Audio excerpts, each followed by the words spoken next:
Hi, Sarah Starr speaking here. So today what I want to do is just run down a few things which I'm doing in my life every day. On my email list, I usually have my weekly newsletter. So this week I've decided to do a video version. So I'm in the car at the moment, just on my way to Chichester to collect a watch which is at the Menders. It's my husband's watch, and then I'm driving back to London. The car at the moment, I'm not sure if you can see it, is at 9%, 9% charge. So I think it's time to plug into the charger, grab some charge, and then get a coffee.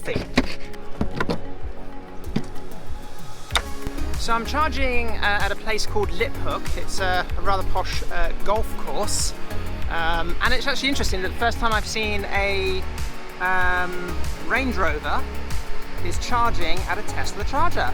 So that's a new thing, which they've just they're trialing some Tesla chargers, giving access to other cars, allow them to charge there, which I think is actually a very good idea. It's interesting because a lot of Tesla owners are like dead against other cars charging at Tesla chargers. Kind of trying to be elitist, I guess, and I think it's a really good idea because it's going to speed up the adoption of electric vehicles, and that's what it's all about.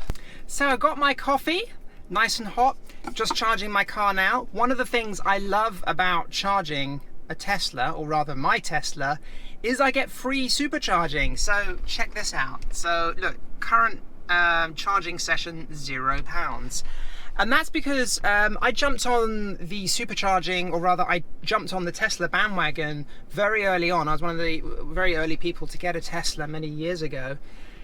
And when I purchased my car, they actually, as a bonus, it's interesting, it's like when you buy an internet marketing product, they had bonuses.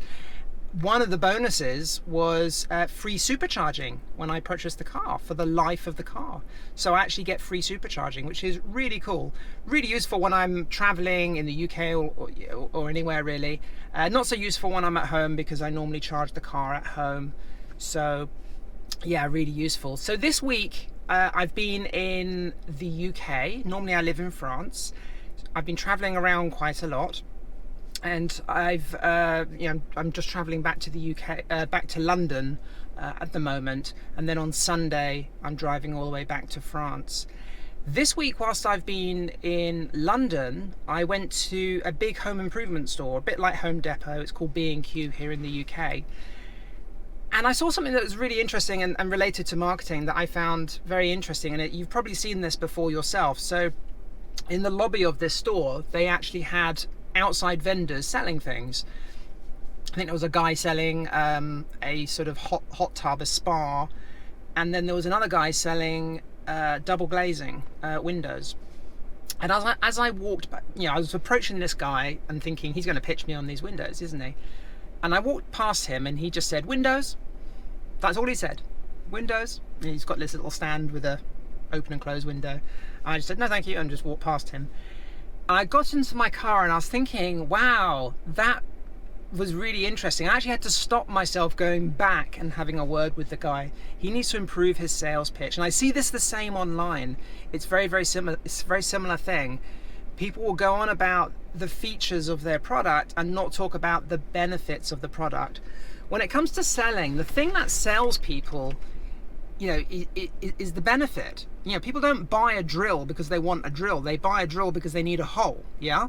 So it's the same with the windows. So if I was selling those, I wouldn't just be standing there saying windows. I would be approaching people and saying, "Hey, do you want to save 20% on your heating bill?" Especially in today's climate, when the price of gas and oil and electricity has gone through the roof.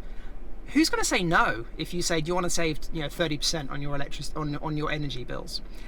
So yeah, that I found really interesting, and I see this a lot. I find it fascinating that there can be a company who's selling double glazing and will pay someone to stand there, or maybe I don't know what the setup is, but they don't get any sales training. Really, I find that really bad. They don't get any sales training, and if I was standing there selling something like that, I would be reading sales books, books on marketing, books on sales. So yeah, it's the same online. If you're selling a product online, you're selling it on your website, you're selling an affiliate product, whatever you're doing, don't just state the features of the product. You need to state the benefits. How is it going to benefit the customer? What is the thing that is going to change their life? What is the thing that is keeping that person up at night? You know, what's keeping them up at night? And they're thinking, if only I could. Yeah. So in my case, it's with my customers, it's if only I could quit my day job, if only I could have more time to spend with my family and friends, if only I could have enough time to travel and do all those cool things that I've always wanted to do. So that's getting in the mind of my potential customer.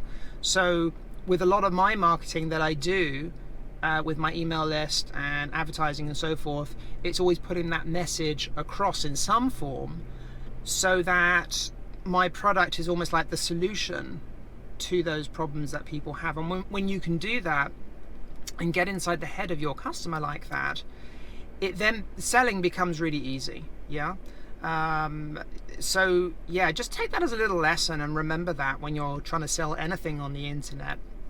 And that actually leads me to what I've been doing this week. So, or rather last week, but this week I've just finished a book. So I've just completed a new book called the Commission Black Book. And this all came about because during COVID and lockdown, I couldn't go to live events. And I love going to live events. It's one of those things that I've always liked doing in the internet marketing space, going to live events.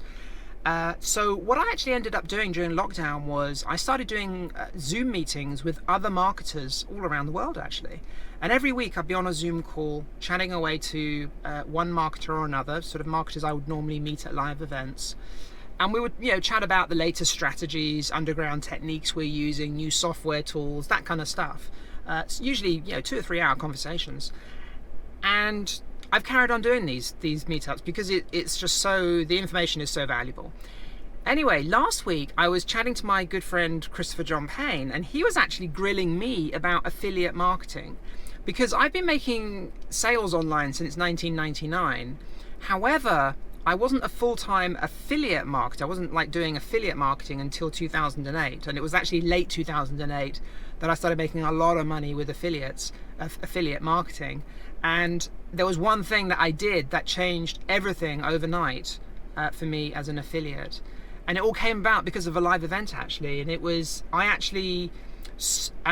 sold a product on ClickBank, and for some reason it was a weird product. It was a slightly higher end product, and you had to be whitelisted, I think, to be accepted into the affiliate program for this product.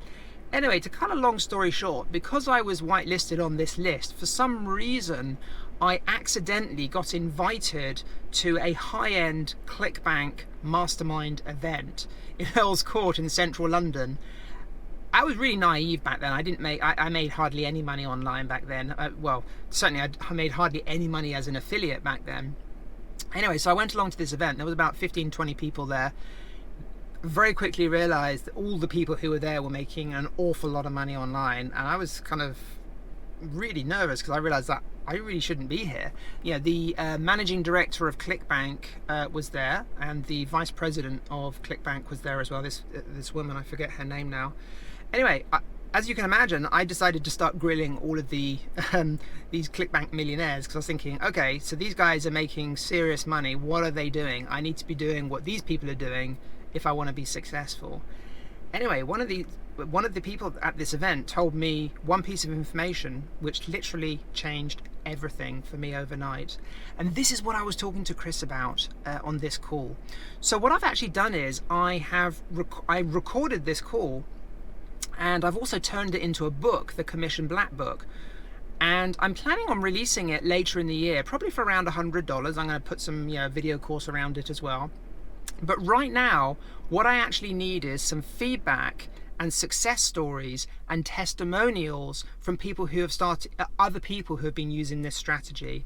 So look, for this week only, I'm offering the Commission Black Book for only $7. And you're also getting a couple of other bonuses thrown in with that, some videos and other bits and pieces.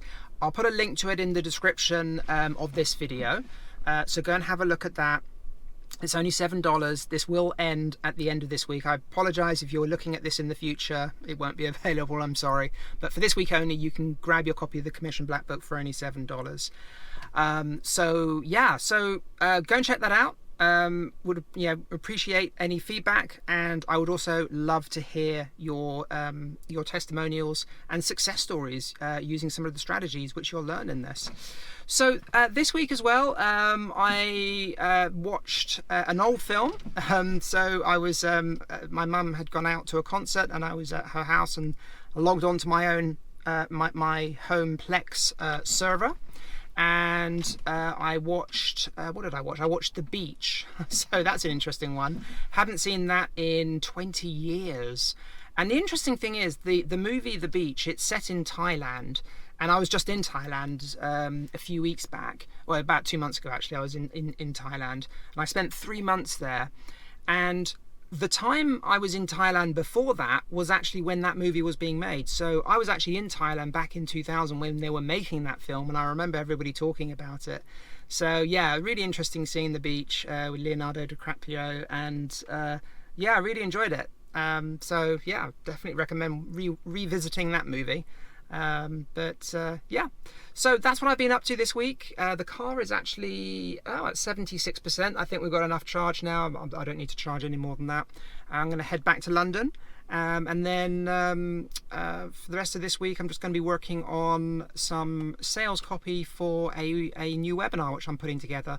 So that's just trying to do a little bit on that each week, and hopefully I'll have that ready within a couple of months probably. It's quite a long process writing a webinar. So that's what I'm up to this week. Hope you all have a great week, and I'll speak to you real soon.